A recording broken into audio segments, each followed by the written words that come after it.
송국역 예배 우리에게 주신 하나님의 말씀입니다. 신약성경 누가복음 13장 6절에서 9절의 말씀입니다. 신약성경 누가복음 13장 6절에서 9절의 말씀입니다. 오늘은 다 같은 목소리로 봉독하겠습니다.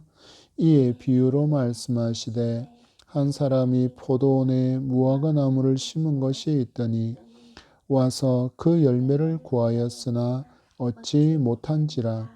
포도원 지기에게 이르되 내가 3년을 와서 이 무화과 나무에서 열매를 구하되 얻지 못하니 찍어 버리라.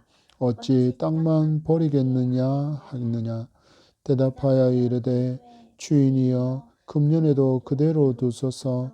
내가 두릅하고 거름을 줄이니 이후에 만일 열매를 열면 좋거니와 그렇지 않으면 찍어 버리소서 하였다 하시니라. 아멘. 할렐루야. 2025년 한 해의 여정 우리와 동행해 주신 하나님께 그 사랑의 인도하심과 보호하심에 감사하며 찬양의 마음과 감사의 마음을 담아서 하나님께 영광의 박수를 올려드립니다. 우리 서로에게도 이렇게 인사하면 좋겠습니다. 한 해 동안 참 수고 많으셨습니다. 한 해 동안 참 수고 많으셨습니다. 성경은 우리를 무화과 나무라고 부릅니다. 그것도 아직 잘려지지 않은 생명이 있는 나무라고 부릅니다.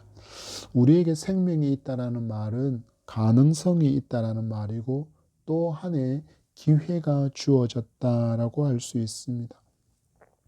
우리에게 주신 2026년은 기회와 그 가능성의 이름으로 주어져 있음을 우리가 기뻐하며 또한 기대하며 하나님께서 우리에게 부어주실 놀라운 날들을 기대하면서 우리가 2025년 후회가 많이 남았던 것들 또 고민하고 염려했던 것들 이제는 다 주님 십자가 아래 고스란히 다 내려놓고 이 시간 소망과 은혜의 말씀을 굳게 붙잡고 믿음의 길을 달려가는 저와 여러분이기를 축복합니다. 성경에는 포도밭, 포도원 지기, 포도원 주인, 농부와 관련된 그런 내용의 말씀이 참 많습니다. 특히 이사야서 5장에는 포도원 노래가 있고 시편과 마태와 마가, 누가복음에도 이러한 장면이 등장하고 있습니다. 이렇게 우리가 포도원에 관련된 내용을 많은 말씀으로 받을 때면 이 개념을 정리해 두면 그 말씀을 이해하기가 쉬워집니다. 첫 번째 포도원 주인은 바로 하나님이시다. 그리고 포도원 지기는 예수 그리스도이시다. 포도원과 포도밭은 이스라엘 백성을 의미한다. 그리고 등장하는 농부 역시 성도를 의미하는 표현임을 여러분 기억하시면 우리가 포도원에 관련된 말씀을 들을 때 한 번의 개념이 잡힐 수 있습니다.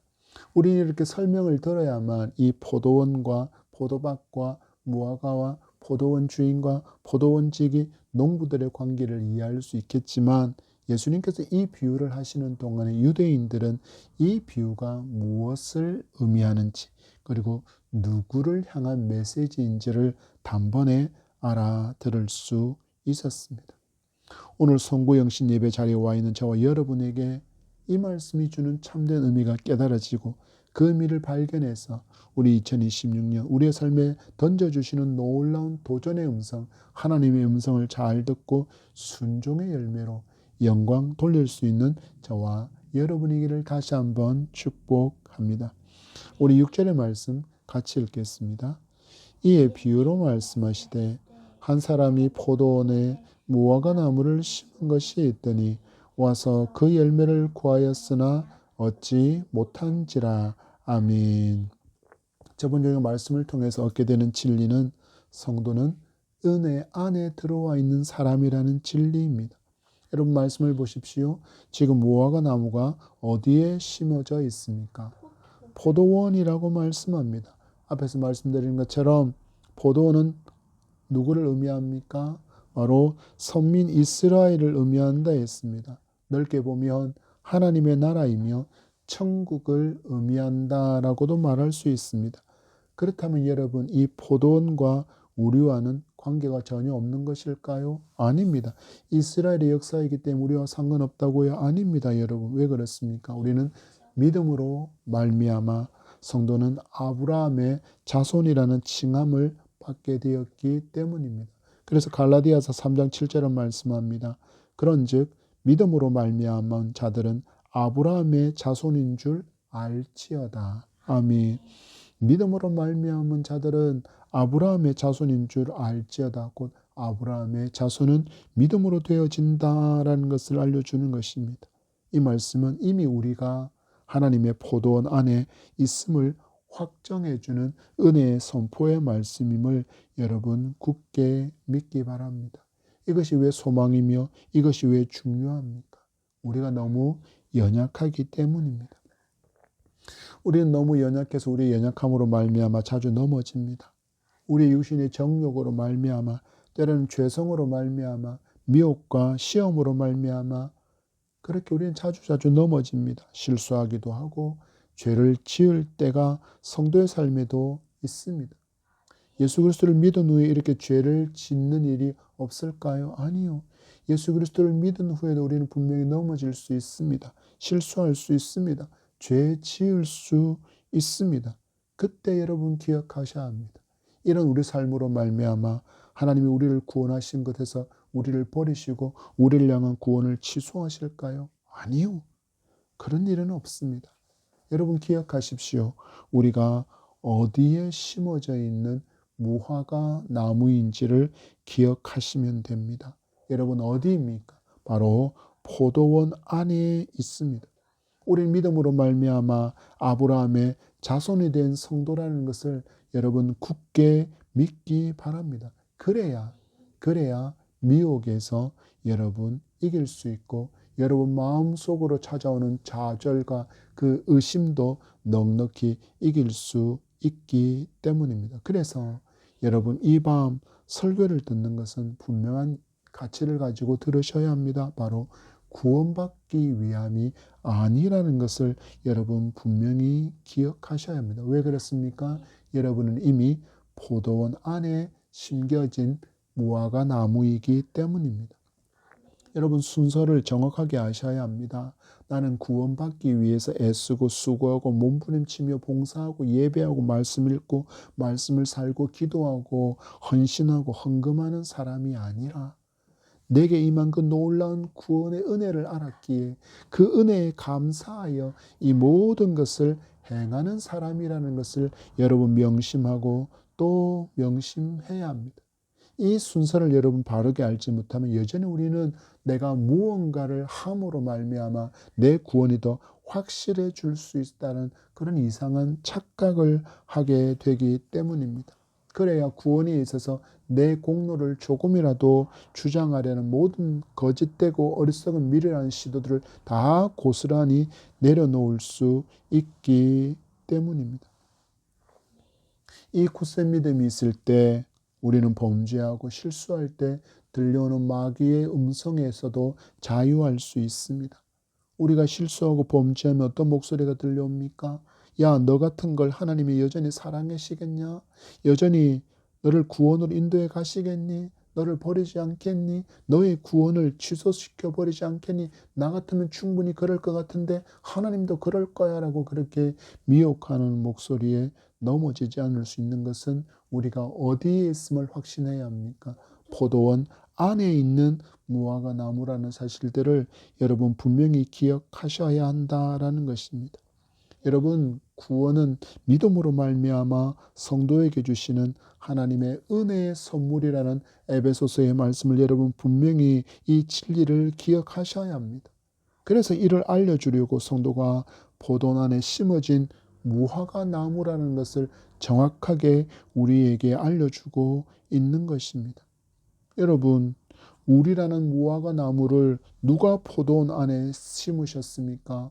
오늘 성경 말씀을 보니까 한 사람이 심었다라고 이야기합니다. 여러분 예상해 볼 수 있는 것처럼 여기에 한 사람은 당연히 무화과 나무를 포도원 안에 심어두신 바로 그 포도원의 주인이신 우리의 하나님 아버지이십니다. 하나님께서 우리 나는 포도나무를 무화과 나무를 포도원 안에 심으셨다라는 것입니다.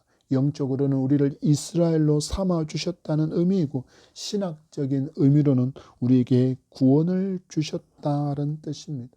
여러분, 이렇게나 놀라운 은혜를 구원을 선물로 받은 이가 누구입니까? 바로 저와 여러분 성도입니다.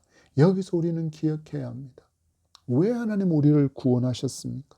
왜 하나님은 우리를 구원하셨습니까? 하나님은 우리를 구원하신 분명한 목적이 있기 때문에 우리를 구원하셨다라고 말씀합니다. 그것이 무엇일까요? 바로 열매입니다. 여러분, 포도나무와 무화과 나무를 한번 생각해 보십시오. 여러분, 그 줄기가 굵지 않습니다. 그래서 어디에 쓸 수 없을까요? 땔감으로 쓰기에도 애매하고, 그리고 무언가를 만들기 위한 목재로 쓰기에도 애매한 사이즈가 바로 포도나무와 무화과 나무의 줄기, 너무 굽어 있기 때문에 고든 목재로도 쓸 수 없는 그런 나무가 바로 이 포도나무와 무화과 나무입니다.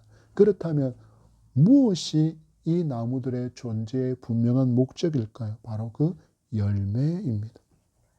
포도와 무화과가 포도나무에서 무화과 나무에서 기대하시는 그 목적이라는 것입니다. 하나님은 구원을 선물로 주신 후에 우리에게 열매를 기대하신다는 것을 분명하게 알려주는 말씀입니다. 그래서 성도의 삶에는 무엇이 있어야 합니까? 열매를 맺기 위한 애씀과 수고함이 있어야 합니다. 이를 위해서 하나님께서 우리에게 찾으시는 열매가 무엇인지도 잘 알고 그래야만 우리는 풍성히 맺을 수 있습니다. 하나님 우리에게 어떤 열매를 찾기 원하십니까? 바로 성령의 열매를 찾으십니다. 사랑과 희락과 화평과 오래 참음과 자비와 양선과 충성과 온유와 절제니라고 이어지는 이 성령의 9가지의 열매가 우리에게서 맺어지기를 원하신다라는 것입니다. 이 성령의 열매들은 우리의 내적인 삶에, 이 우리의 심령에, 우리 안에서의 변화로 말미암아 맺어지게 되는 그런 열매입니다. 무슨 말일까요? 바로 우리가 예수 그리스도를 믿은 후에 이제는 새 사람으로 맺어야 할 열매들이라는 것입니다. 두 번째로 하나님은 우리에게서 선한 열매를 찾으십니다. 선한 행실의 열매를 찾으신다라는 것입니다. 우리의 착한 행실을 통하여서 하나님께 영광을 돌리게 하는 삶의 열매가 바로 선한 행실의 열매입니다. 그리고 이 열매를 맺기 위해서 우리에게 꼭 필요한 것은 순종이며 진실함이며 그 모든 것의 바탕에는 사랑이 깃들어 있어야만 합니다. 세 번째로 하나님은 우리의 믿음의 실천의 열매를 찾고 계십니다. 예수님은 좋은 나무는 아름다운 열매를 맺는다고 하시면서 우리에게 기대하시는 열매에 대해서 알려주셨습니다. 그리고 하나님 마지막 우리에게 순종의 열매를 찾으십니다. 우리가 받은 구원의 은혜에 감사함으로 우리가 하나님을 사랑하게 되고 하나님의 말씀에 즐거이 순종하는 열매가 있기를 하나님은 원하신다라는 것입니다. 이런 열매가 우리에게 있기를 원하셔서 하나님 우리를 어떻게 하셨다? 우리를 포도원 안에 무화과 나무로 심어 두셨다라는 것입니다. 그러면 여러분 어떻게 살아야 합니까? 이 모든 열매를 맺는 삶이 무거운 짐이 아니라는 것을 기억해야 합니다. 억지로 해야 할 것이 아니라는 것을 여러분 더더욱 분명하게 아셔야 합니다. 내가 하나님께 받은 그 구원의 은총, 예수님께서 나를 구원하시기 위해서 행하신 그 놀라운 십자가의 대속의 은혜를, 그 사랑을 알게 되었기에 이제는 여러분 억지로가 아니라 무거운 짐으로 그렇게 나아가는 것이 아니라 감사함으로 즐거이 준행할 수 있는 이유를 알게 된 사람이 성도이기에 우리는 이렇게 하나님께서 찾으시는 열매를 맺어가는 삶이 무겁고 힘겨움이 아님을, 억지로 나아가는 것이 아니라 감사로 나아가야 한다는 것을 여러분 잊지 않기를 바랍니다. 그럼 어떤 삶을 살아야 합니까? 이 모든 섬김이 무거운 짐이 되지 않기 위해서는 성도는 은혜 안에 있는 사람, 바로 포도원 안에 심겨진 무화과 나무임을 잊지 말아야 합니다. 천하보다도 더 귀한 생명을 구원로 받은 우리는 이미 선물로 받은 사람인 줄 알고 이것을 누리며 살아갈 수 있어야 합니다. 이 구원의 은총을 누리지 못하니 우리는 언제나 이 하나님을 섬기는 일이 너무 무겁다라고만 여겨집니다. 여러분, 세상 사람들은 이 시간 뭐하고 있을까요? 새해를 기대하면서 술 마시고 있을 겁니다.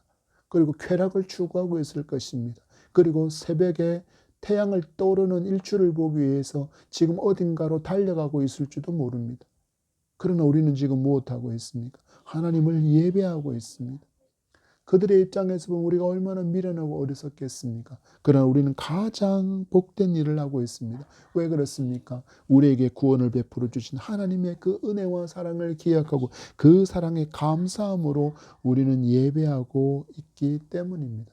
이런 감사함들이 이 복음의 진리가 진리로 우리에게 굳건히 믿어질 때 우리는 열매 맺는 삶이 더 이상 수고로움이 아니고 기쁨이 넘치게 될 줄 믿습니다. 우리 7절의 말씀 봤습니다.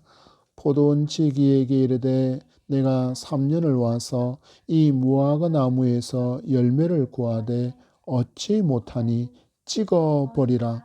어찌 땅만 버리게 하겠느냐. 아멘. 두 번째 맡게 될 진리는 열매 맺지 못하는 삶에는 심판이 있음을 기억해야 합니다. 여러분, 송구영신 예배 심판을 이야기하면 우리 목사님은 또 이렇게 희망이 없는 이야기를 하실까 싶겠지만 여러분, 성경에서 심판은 너무나도 우리의 신앙을 견고하게 만들고 우리가 딴 길로 번나가지 않게 하는 가장 중요한 진리이기 때문에 이 심판을 여러분 외면하고서는 신앙생활을 할 수 없음을 분명히 기억하셔야 합니다. 오늘 말씀합니다. 열매를 맺지 못할 때 심판이 있다. 여러분, 왜 이것이 은혜입니까? 여러분, 말씀을 잘 보십시오. 이 심판은 갑자기 어느 날 임하는 게 아닙니다. 보십시오. 포도원 주인이 과연 몇 년을 기다리셨습니까? 무려 3년을 기다리셨습니다. 레위기의 말씀을 조금 배경으로 살펴보자면 레위기 말씀에서는 나무의 열매는 3년 동안 거룩하지 않기 때문에 하나님께 예물로 드릴 수 없습니다. 그러면 4년째가 되는 해야 비로소 그 열매를 하나님께 온전히 올려드릴 수 있다라고 기록하고 있습니다. 무엇입니까? 충분히 열매 맺을 수 있는 그 시간까지 인내하며 기다려 주셨다라는 그 시간이 바로 3년임을 말씀하고 있습니다. 여러분, 하나님의 심판도 마찬가지입니다. 성도의 삶에 대해서 열매 없음에 대해서 하나님은 분명히 참아 주시지만 그 참으심에는 여러분 분명히 한계가 있음을 기억해야 합니다. 이 말씀이 등장하고 있는 이 3년이라는 시간은 단순히 똑딱 시계 초침이 흘러가는 그런 물리적인 시간을 의미하는 것이 아닙니다. 바로 참으실 만큼 참으신 시간, 기회를 주신 만큼 주신 바로 그 하나님의 사랑의 임계점을 의미하는 것입니다. 여러분, 기억하십시오. 우리에게 지난 2025년은 어쩌면 하나님의 그 마지막 3년째 시간이었을지도 모릅니다. 그렇다면 여러분, 올해는 반드시 우리에게서 무엇이 있어야 합니까? 열매가 있어야 한다라는 것입니다. 그리고 열매 없는 삶에는 하나님의 심판이 있음을 말씀하고 있습니다. 여러분, 예수님께서 이 땅에 오셨을 때 그 생애를 돌아보십시오. 무려 3년에 이르는 공생애 동안 이스라엘 백성이 하나님께 돌아올 수 있도록 하기 위해서 얼마나 많이 복음을 외치셨으며 하나님의 아들이심을, 메시아이심을 드러내기 위해서 얼마나 많은 기적과 이적을 베푸셨습니까? 전도하셨습니까? 그러나 이스라엘은 끝내 이 땅에 오신 메시아를 어떻게 했습니까? 거부했습니다. 그리고 십자가에 못을 박아서 죽여버리지 않았습니까? 그들은 예수께서 몸소 이 땅에 오셔서 그들에게 주신 이 3년이라는 긴 회개의 기회의 시간을 모두 다 잃어버린 것입니다. 여기 나타나는 무화과 나무도 3년이라는 하나님의 기다림이 있은 후에야 마주한 심판이 있다라는 것을 알려주고 있습니다. 여러분, 이어지는 말씀은 하나님은 왜 심판하시는지도 분명히 알려주고 있으니 여러분 주목해서 말씀을 보시기 바랍니다. 뭐라고 말씀하십니까? 이 무화과 나무에서 열매를 구하되 얻지 못했기 때문에 하나님은 이 무화과 나무를 심판하실 수밖에 없다라고 말씀합니다. 하나님께서 우리를 자녀로 삼으신 분명한 목적이 있는데 성도의 삶이 이 하나님의 거룩하신 목적보다는 이 땅에서의 부귀 영화를 이루는 것에 더 많은 시간과 더 많은 열정과 더 많은 사랑을 쏟으며 살았다라는 것입니다. 그래서는 무엇이 없었습니까? 정작 하나님께서 찾으시는 그 열매는 맺지 못한 것입니다. 이것이 심판받는 이유였습니다. 두 번째가 있습니다. 또 다른 심판의 이유가 등장합니다. 어찌 땅만 버리게 하겠느냐. 여러분, 나무를 생각해 보십시오. 나무가 심겨져 있습니다. 어디에 심겨져 있습니까? 지금 무화과 나무가 어디에 심겨져 있습니까? 포도원 안에 심겨져 있습니다. 주변에는 수많은 포도나무도 같이 있습니다. 그러면 이 나무들은 서로 무엇을 하려고 경쟁할까요? 땅으로부터 좋은 영양분을 끌어들이기 위해서 끊임없이 뿌리를 깊이 내리고 옆으로 뻗어나가고 있을 것입니다. 그러면 무화과 나무 역시 잘 생장하기 위해서, 또한 좋은 성장을 위해서, 생존을 위해서 이 포도나무들처럼 좋은 양분을 빨아들이려고 그렇게 주변에 있는 흙으로부터 양분을 빨아들였지 않겠습니까? 결국 어떤 일이 생겼습니까? 포도나무가 먹어야 할, 포도나무에게 가야 할 좋은 양분까지도 무화과 나무가 빨아 먹어버려서 땅만 버리게 된다라는 것입니다. 그런데 여러분, 어떤 상황이라고요? 분명히 양분을 먹기는 먹었습니다. 그러면서도 무엇을 맺지 못했습니까? 아무런 열매도 맺지 못하는 그 상황을 보시고 하나님은 말씀하십니다. 어찌 땅만 버리고 있느냐? 여러분, 우리에게 하시는 말씀입니다. 여러분, 포도원 안에 들어와 있는 나무가 누굽니까? 무화과 나무가 누구라고 말씀드렸습니까? 예수 그리스도를 믿고 은혜로 구원받은 성도가 바로 그 무화과 나무라고 말씀하십니다. 우리는 분명히 은혜로 구원받은 성도가 되었지만 아무런 열매도 없이 살아간다는 것은 우리를 부르신 그 목적을 잃어버린 채 살아가는 것이고, 그런 사람은 곧 생존에만 의미를 둔 인생을 살게 됩니다. 그러면서 그들이 무엇을 이야기합니까? 나는 구원받았어. 이제 나는 구원이라는 보험을 들었어. 그러니 이제 내 마음대로 나를 위해서 살지라며 열매 없이 살아가는 그 삶이 바로 이미 하나님의 심판의 상태라는 것입니다. 그리고 인생의 마지막을 건너서 우리가 하나님 앞에 서는 날에 잎사귀만 무성한 아무런 열매가 없다면 하나님이 우리를 향하여 착하고 충성된 종이라고 말씀하시겠습니까? 그 음성 대신에 너는 내게 무엇을 가져왔느냐라고 물으실 때 우리는 과연 그 하나님께 아무것도 내어드릴 수 없는 나를 마주했을 때 여러분, 침묵할 수밖에 없는 그것이 바로 심판이라는 것입니다. 여러분, 우리의 열매 없음이 나한 사람의 문제로 끝나지 않습니다. 말씀드린 것처럼 포도원 안에는 지금 어떤 나무들도 있습니까? 포도나무들이 많습니다. 그리고 한 그루의 무화과 나무가 있을 뿐입니다. 그런데 이 한 그루의 무화과 나무로 말미암아서 공동체의 양분을 축내고 다른 이의 성장을 가로막는 일이 있어서는 안 된다라는 것입니다. 이처럼 땅만 허비하는 그런 불순종과 실천하지 않는 모습은 하나님의 나라와 은혜를 사모하는 다른 성도의 성장을 가로막거나 또한 실족하게 만드는 분명한 걸림돌이 될 수밖에 없기 때문입니다.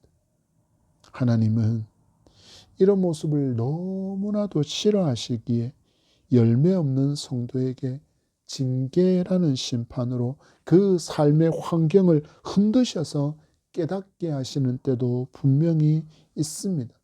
여러분, 기억하십시오. 하나님이 우리를 싫어서, 우리를 미워해서 치시는 심판이 아니라는 것을, 징계가 아니라는 것을 여러분 분명하게 기억하시기 바랍니다. 징계가 없으면 사생자다라고 말씀하셨습니다. 하나님은 그 사랑하는 자들을 치신다라고 성경은 분명하게 말씀하십니다.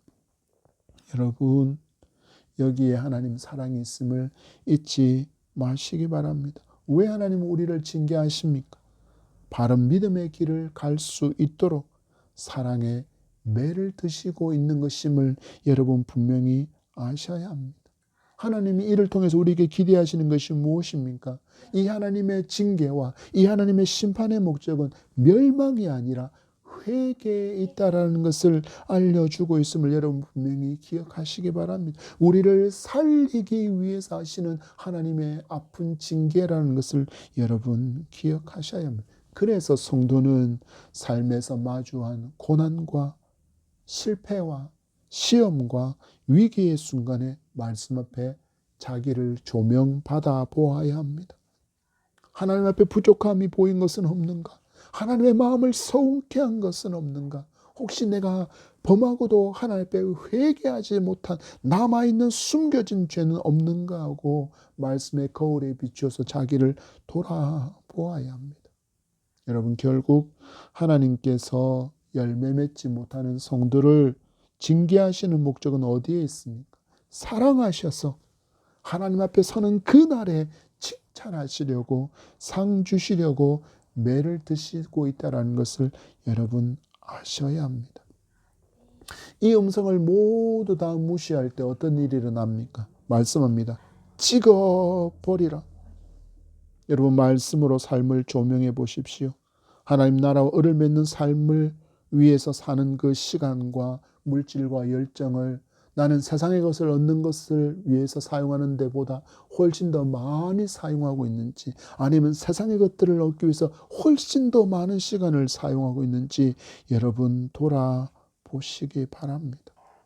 나는 지금 포도원의 땅에 영양분을 빨아들여서는 내 배와 안위를 위해서 사용하고 있다는 것을 하나님께서 분명히 깨닫게 하시는 말씀이 오늘 우리가 마주하고 있는 이 성경의 말씀입니다. 어찌 해야 합니까? 여러분, 회개해야 합니다. 찍어버리라는 이 징계의 명령이 임하기 전에, 이 3년의 시간이 지나기 전에 지금 회개하고 회개에 합당한 열매로 하나님께 영광을 돌리며 살아가는 저와 여러분이기를 소망합니다. 아직 예수 그리스도를 믿지 못하는 분들이 지금 하나님의 말씀을 듣고 있다면 여러분, 하나님의 심판이 영원히 기다려주지 않는다는 것을 지금 깨닫고 지금 예수 그리스도를 나의 구주로 믿고 죄 사함의 은총과 영생을 선물로 받는 모든 이들이 되기를 간절히 소망합니다. 우리 8절과 9절의 말씀입니다. 대답하여 이르되 주인이여 금년에도 그대로 두소서. 내가 두루 파고 거름을 줄이니 이후에 만일 열매가 열면 좋거니와 그렇지 않으면 찍어버리소서 하였다 하시니라. 아멘. 우리가 세 번째 받게 될 진리의 말씀은 예수 그리스도의 궁극적인 관심은 심판이 아니라 구원에 있다라는 것을 분명히 아셔야 합니다. 여러분, 하나님의 심판이 3년 동안이나 기다려진 것, 그리고 또 한 해의 시간을 유예받은 것이 하나님의 사랑에 더해서 포도원 지기이신 예수 그리스도의 중보기도 때문임을 알게 하는 말씀이 오늘 8절과 9절의 말씀입니다. 여러분, 우리가 얼마나 하나님 앞에서 참 얄밉게 말하고 행동할 때가 많습니까? 입술로는 늘 하나님의 나라와 의를 구하는 삶인 듯이, 그런 삶을 살고 있는 듯이 말하지만 실상 그 삶을 들여다보면 자기의 말과 오히려 반대편에 서 있는 경우가 훨씬 많기 때문입니다. 그런데도 여러분, 하나님의 징계가 곧장 나에게 임하지 않은 이유가 무엇이라고 말씀합니까? 그 첫 번째는 하나님 사랑 때문입니다. 그리고 두 번째가 나를 위해서 변호해 주시고 나를 중보하시는 예수 그리스도 때문이라는 것을 말씀이 분명하게 알려주고 있습니다. 예수께서 무엇이라고 간청하고 있습니까? 포도원 주인에게 뭐라고 간청하고 있습니까? 금년에도 그대로 두소서 내가 두루 파고 걸음을 줄이니. 아멘. 여러분 보십시오. 예수님은 당신을 거부하고 하나님의 말씀을 순종하지 않는 이스라엘 백성을 위해서 지금 누구에게 간청하고 있습니까? 하나님께 참아달라고 간청하며 이스라엘을 향한 희망을 버리지 않고 계시다는 것을 보여줍니다. 여러분 다시 한번 말씀으로 돌아가 보십시오. 성경에 이렇게나 많은 심판의 경고가 많은 이유가 과연 무엇일까요? 요즘은 예전보다 훨씬 더 우리가 많은 경고를 삶에서 듣지 않습니까? 걸핏하면 핸드폰으로 경고의 알람들이 울려옵니다. 왜 울려옵니까? 지진의 경고가 있습니다. 한파의 경고가 있습니다. 해일의 경고가 있습니다. 폭우의 경보가 있습니다. 태풍의 경보가 있습니다. 산불 경보가 있습니다. 여러분, 왜 이런 경보가 미리 울릴까요? 목적은 하나입니다. 살리기 위해서입니다. 여러분, 오래전에 있었던 일본 대지진은 그 후에 어마어마한 해일로 말미암아 엄청난 피해가 일본에 있었습니다. 당시 측정되어진 자료에 따르면 평균적인 그 해일의 파도의 높이는 무려 아파트 7층 높이였다고 합니다. 그리고 최대는 무려 14층의 높이까지 그렇게 거대한 파도가 들이쳤다라고 이야기합니다. 어떤 말일까요? 여러분, 7층 밑에 사람들은 거의 다 죽었다라는 이야기입니다. 14층 밑에 사람들은 거의 죽었다라는 이야기입니다. 그래서 정말 많은 희생이 있었습니다. 왜 이런 일이 일어났을까요? 일본이라는 재난재해에 대해서 방제 시스템이 너무 잘 되어진 그런 나라인데도 불구하고 알람이 울리지 않았을까요? 경고가 울리지 않았을까요? 아니요. 안타깝지만 많은 이들이 이 해일 경보가 울렸음에도 머뭇거렸습니다. 그리고 찰랑찰랑거리는 수준으로 해일이 닥칠 것이라고 스스로 판단했습니다. 그러나 그들이 마주한 해일은 그들이 예상하고 기대했던 그런 수준을 훨씬 더 뛰어넘어 버렸습니다. 자동차보다도 더 빠른 속도로 몰아닥쳤습니다. 피하지 못한 많은 이들이 희생을 당했습니다. 왜요? 경고의 심각성을 가볍게 여긴 그 뼈아픈 결과, 판단의 결과였습니다. 다시 말씀으로 돌아갑니다. 여러분, 왜 하나님의 말씀이 이렇게나 많이 우리에게 심판을 경고하고 있을까요? 여러분, 무시하고 버티고 있다가 심판이 맞기를 바라시는 하나님의 마음 때문일까요? 아니요. 여러분, 정반대입니다. 우리를 살리려고 너희들은 살아야 한다라고 주시는 하나님의 사랑의 경고라는 것을 여러분, 그래서 성경에는 심판이 많은 것입니다. 유대인들의 죄악에도 불구하고 예수님의 궁극적인 관심은 심판이 아니라 구원에 있음을 보여주는 말씀이며, 이것은 이스라엘을 향한 말씀뿐만 아니라 지금 예수 그리스도를 구주로 믿고 있는 우리를 향한 음성이며 예수 그리스도를 알지 못하는 그들을 향한 주님의 사랑의 음성임을 여러분 분명히 기억할 수 있기를 바랍니다. 어떤 마음이 담겨 있을까요? 나는 너희들이 이 경고를 듣고 구원받기를 원한다. 그리고 구원받은 하나님의 사람답게, 성도답게 하나님의 나라와 의를 구하는 삶을 살아서 천국에서 너희들을 마주할 때 하나님께서 너희들을 향하여 잘하였다, 착하고 충성된 종이라고 칭찬받는 그 모습을 나는 보고 싶다라는 주님의 간절한 기대의 음성이 바로 여기에 있습니다. 여러분, 어떻게 하시겠습니까? 이 사랑의 음성을 외면하고 그냥 살아가실겠습니까? 아니면 이 사랑의 음성을 듣고 열매 있는 삶을 살겠습니까? 여러분, 이 말씀에 순종하여 열매 있는 삶을 위해서 가만히 있으면 안 됩니다. 가만히 있으면 안 됩니다. 무엇이 따라야 합니까? 수고가 반드시 있어야 합니다. 포도원 주인에게 예수님께서 포도원 지기신 예수님께서 뭐라고 말씀하십니까? 금년에도 참아주소서 내가 두루 파고 거름을 주리니 말씀하고 있습니다. 여러분, 거름이 이 뿌리까지 닿으려면 딱딱하게 굳어있는 땅을 파헤쳐야 합니다. 이 굳어버린 땅이 무엇입니까? 우리의 교만의 마음을 이야기합니다. 우리의 고집을 이야기합니다. 우리가 세상의 가치관으로 찌들어버린 그 마음을 굳은 마음이라고 이야기합니다. 이 마음을 부드럽게 만드는 작업이 있습니다. 여러분, 이걸 지금 누가 해주시겠다고 말씀합니까?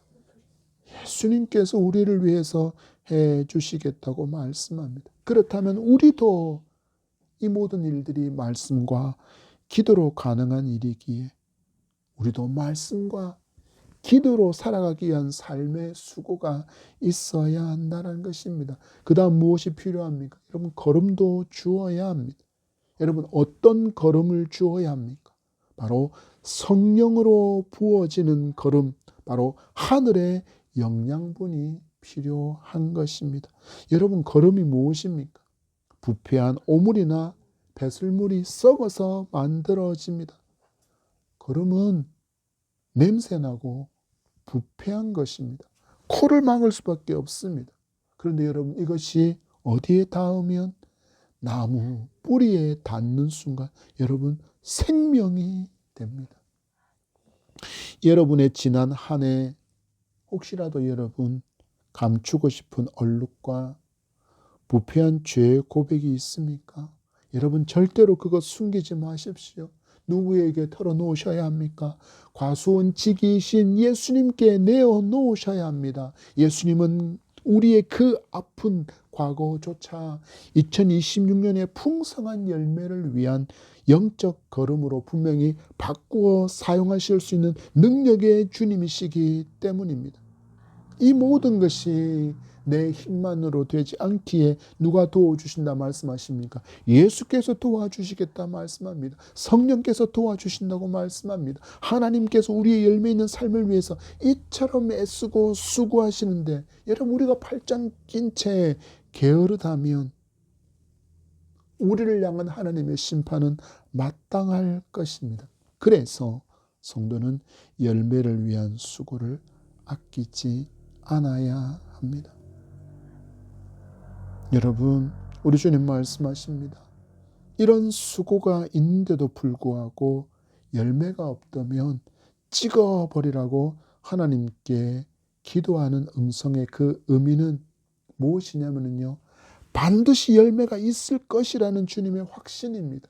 그러니 수고하라. 땅을 두루 파고 걸음 주는 삶을 게을리하지 말라라는 뜻입니다. 여러분, 이렇게 우리 주님 우리를 위해서 열심을 내시고 계시는데 그렇다면 우리 2026년 우리 어떻게 살아야 할까요? 여러분, 우리 변화됩시다.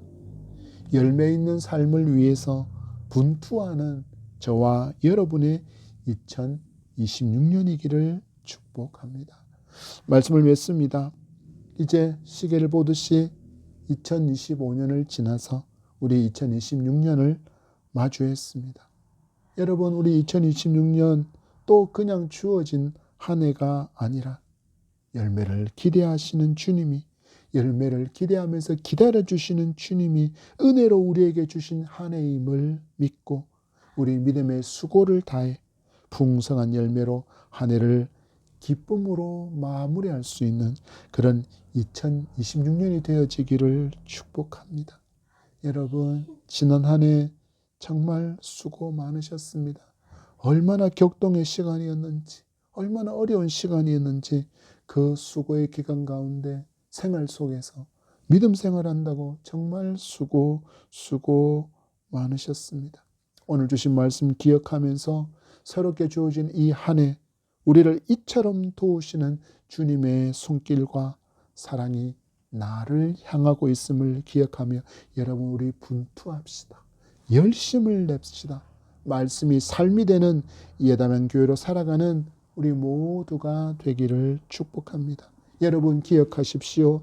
2026년은 내 힘만으로 열매를 맺는 그런 해가 아니라 주님이 파주시는 그 주님께서 피 흘려서 이루신 그 놀라운 은총들을 굳건히 붙들고 주님과 함께 나아갈 때 놀라운 역사의 열매가 풍성한 한 해가 될 줄 믿습니다.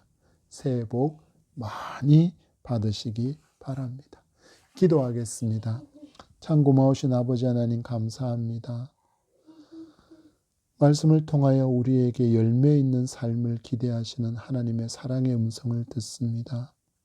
우리가 하나님 지난 한 해 동안 세상의 것을 쌓아가는 일에는 최선과 열심과 정성과 우리의 모든 시간과 물질과 건강까지도 아끼지 아니하였는데 하나님의 나라와 의를 이루는 일에는 하나님 찾으시는 열매를 맺는 일에는 너무나도 나태하고 게을렀음을 인색하였음을 고백하고 회개하오니 용서하여 주시옵소서.